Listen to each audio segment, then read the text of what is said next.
This is a Phalaenopsis from a repotting workshop that I did, I think maybe almost 2 years ago for the Friends of the Oak Park Conservatory. And at the time, it had a spike, or not a spike, but it had a growth that was coming up here with leaves. These are Phalaenopsis or monopodal, and that part of the plant has since died, and it basically put out an offshoot on the side here. And so now this plant is growing sideways out of the pot. You can see it's not very stable. It's fallen at some point and gotten stepped on. And normally I would not repot it right now because it's spiking, but I'd like to take it. I brought it home, I found scale on it, and I basically brought it home to get rid of the scale, and I'd like to take it back to work. And so I am going to show how I'm going to very carefully repot this today while it's in spike. And hopefully the flowers will survive. I have a repotting tray right here that I'm going to do my repotting in. I got this last year from Orchid Inn when it was going out of business, and Sam basically sold me 2 of his repotting trays, and I know they weren't as exciting as plants, but truly this is one of the greatest purchases ever because it keeps all my stuff contained. Repotting's messy, and also I can easily just carry this from place to place, so I can put it away and make my floor space. I'm basically on the floor of my grow area, available for standing when I'm not repotting. So the first thing I did with this plant is I made sure that the moss was all moist, and I also tried to get the roots wet because that'll make them more flexible. So when I pot in moss, I usually pot it very loosely, so it's just kind of easy to kind of pull it out like this. And then I'm not going to do a full repot where I clean the moss off. I am just going to try to break this offshoot off of this plant and then just pot it up anew. So let's see how well that goes. I want to do it gently since it has a spike on it. And I usually, you can use a razor blade, or you can just do it manually like I just did. I often don't like to use tools because when I use a tool, I like to sterilize it to make sure that I don't spread plant viruses around. And this way, when I just break it. There's no tools involved. So there we go. It's all cut. Now see, this root didn't get wet enough, so it's not as flexible as I'd like it. So I want to like wrap these around inside just to make it easier to deal with this plant. And so I am going to go soak this in some water so that it'll all fit.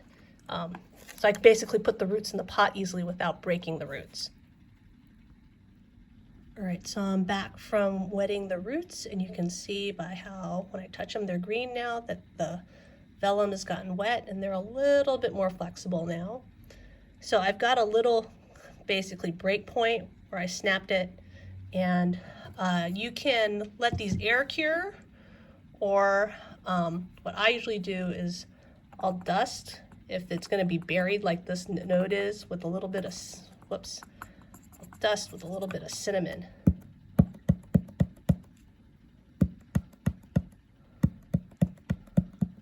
Like that.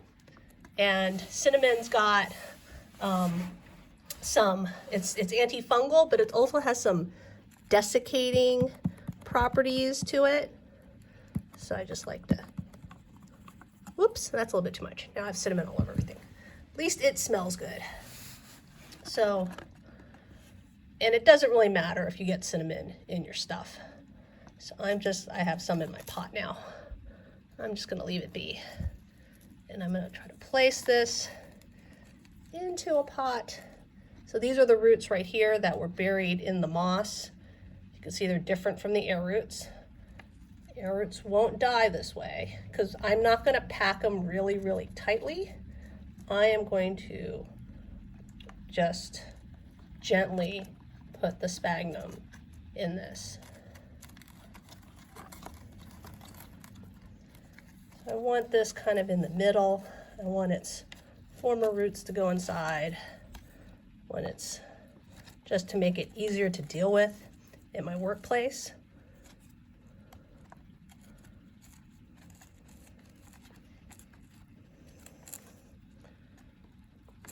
So this isn't really about, I mean, air roots are good. It means that the environment for it is more moist in the air, and so it's reaching for it, but I just don't want to have roots everywhere. It's just a little bit hard to deal with in my workspace.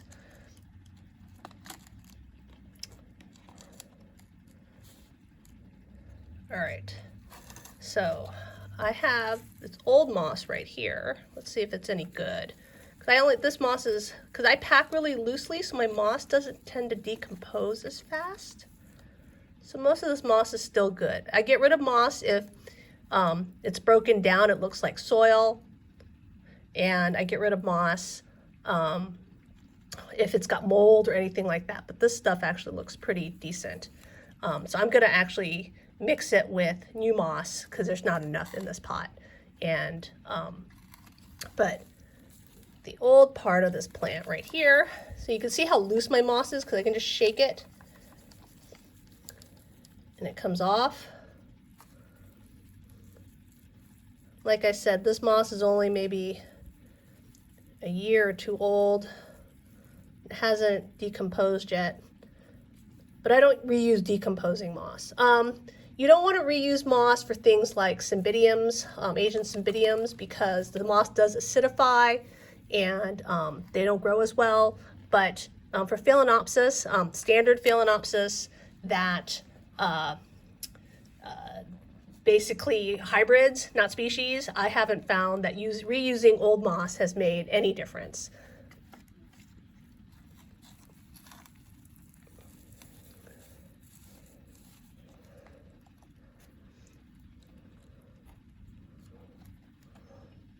You don't want to use moss that's like all sort of, if you've bought moss that it's been finely chopped, quote unquote, then I don't like to reuse that stuff because that breaks down really, really fast. But this stuff, I mean, there's not enough of it, but this stuff is okay to reuse a little. But I pack very loosely, so I don't pack very deeply. And I think that's why this method works for me. If you're gonna shove the moss in really tight, then you should definitely start with reusing fresh new moss. You don't wanna reuse old stuff if you're just, because the old moss has already started decomposing a little bit, and so it's not as soft and fluffy. I'm getting rid of that stuff because it's got like roots and stuff in it. And I'm not going to use anything else because the other stuff is sort of small. See, it's like small and gritty like this. It's not long strands anymore. That's because I'm using New Zealand sphagnum moss, the long grain stuff, and that when it's been chopped up, it decomposes faster. Or when it's been decomposing, then it's like in small little bits like this. It's no good. So I only reuse moss if it's still like long grains. So this over here actually is also moss that I'm going to reuse, but you see how it's still really long grained. And I'll admit that one of the reasons I reuse moss is because I have so many plants, and it's long grain New Zealand moss is really expensive. I think the last 5 kilo bale that I bought was $150 US. So I like to save a little bit of money And so I'm just very careful about how I do it. I like check the moss over. I make sure that it conforms to the standards that I have for it before I reuse it.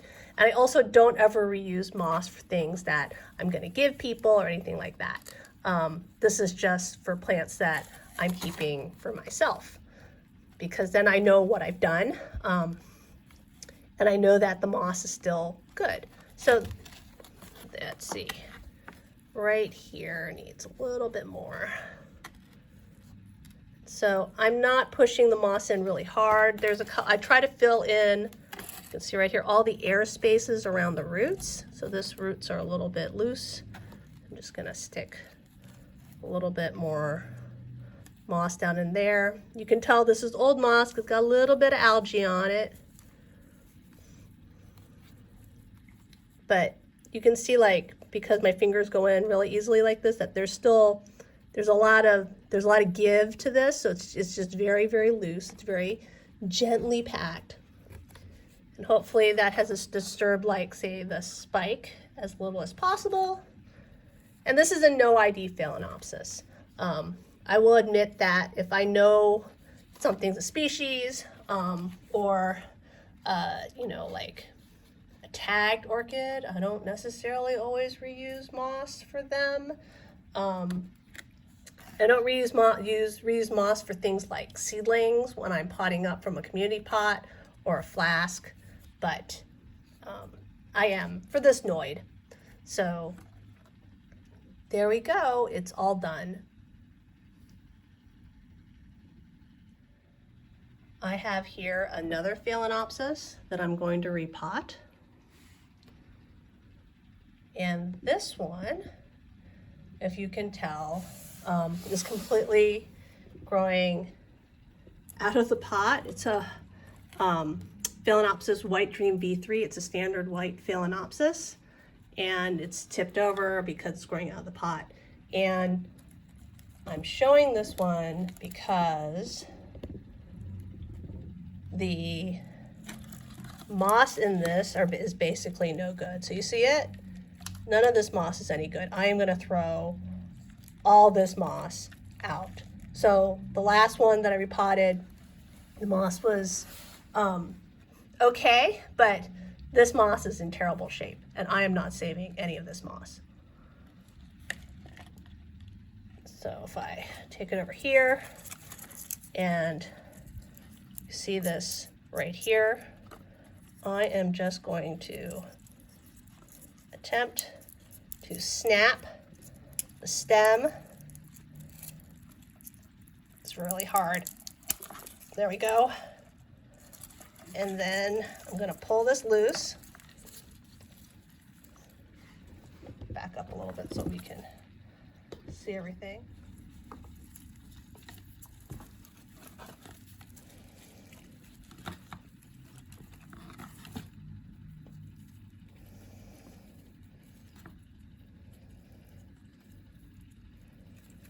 I'm just pulling all this nasty moss that's no good anymore off this root.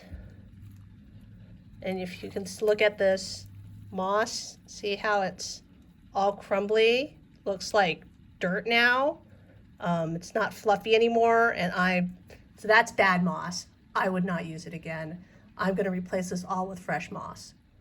So I'm cleaning all the moss off the roots, and this is another part where it had decaying moss. And look at this, these fat roots that are attached through what's basically a very dry section to the plant, but clearly there's still big fat live roots on this, and so the plant is getting some water. Pinto, no one needs you here.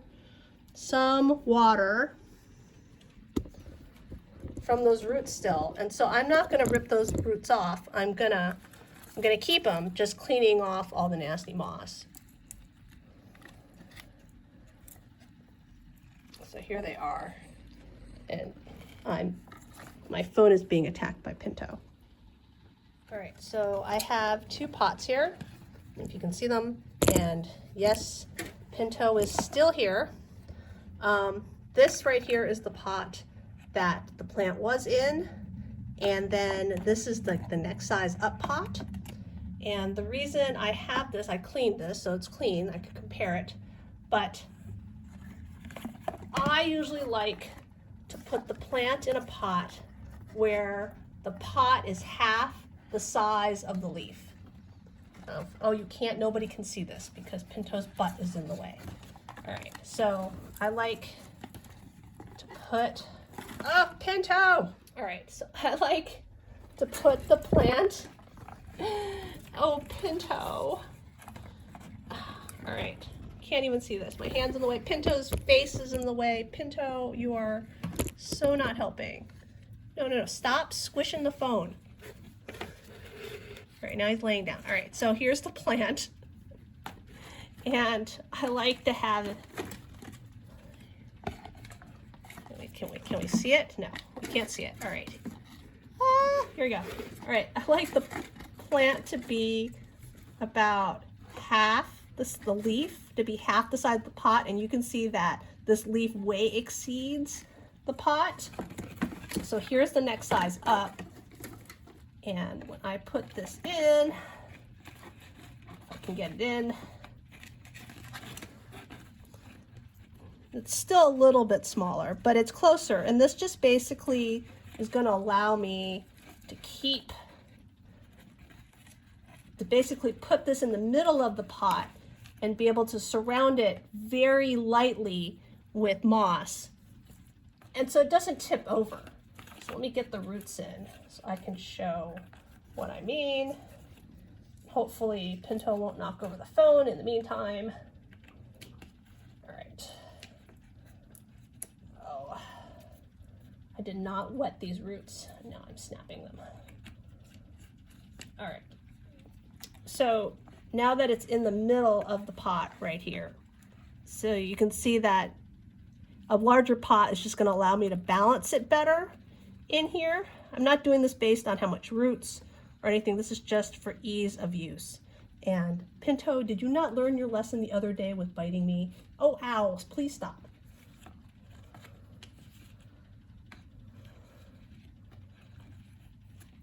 So here's the plant in the pot. I'm just trying to tuck the roots in. Like I said, even if you break a root, it's fine. That root is still going to help the plant. It's just not going in as nicely as I'd like. Okay, there we go. So I have here new moss.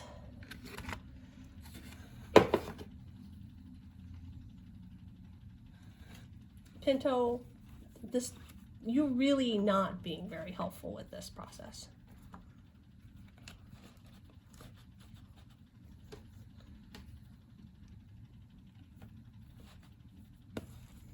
Again, putting it in very gently, turn it around.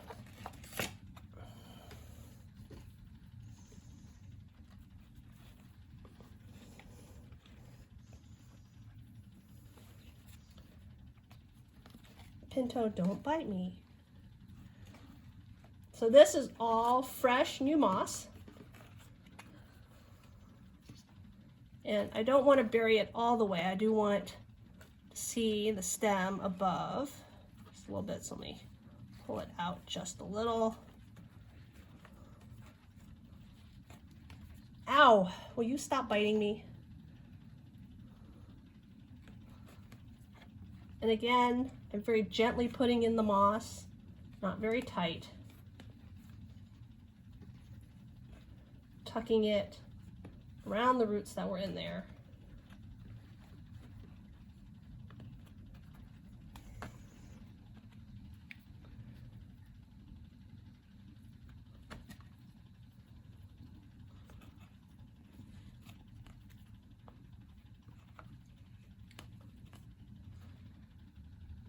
Here we go.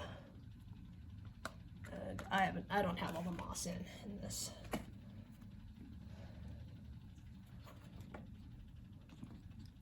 Pinto, stop biting me.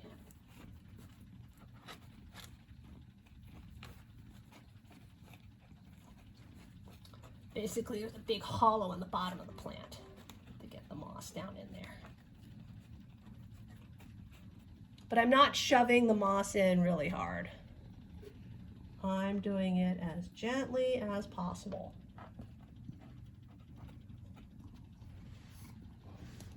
All right, Pinto, you're now covered in moss. All right, so here's the plant potted up. So that's how I would do a really large Phalaenopsis, and how I try to size my pot to the plant. You know, the pot's really not for the plant. It's just so that, you know, I can have this in my house, because I don't have a tropical environment, well, actually my workplace, and I don't have trees for which it can live on that have 60 to 80% humidity all day. And so, you know, I'm put it in a pot that makes it most convenient for me to grow it. And that's, you know, I went with the bigger pot because look how big these leaves are. And I don't want, you know, I don't want a tiny little pot where it's just gonna overbalance and fall over. So that's me repotting 2 Phalaenopsis. One where I reused my moss, and one where I gave it completely fresh moss.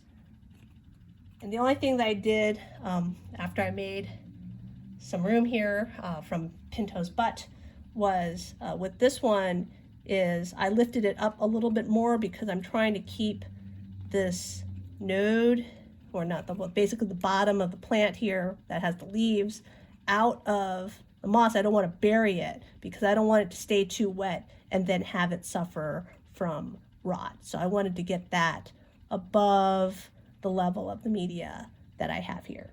And it's okay for the roots to come out of the pot. The only reason I stick them in the pot is because it just makes it a little bit more convenient for me. I don't have to deal with moving the roots around when I want to shift my pots from place to place at work.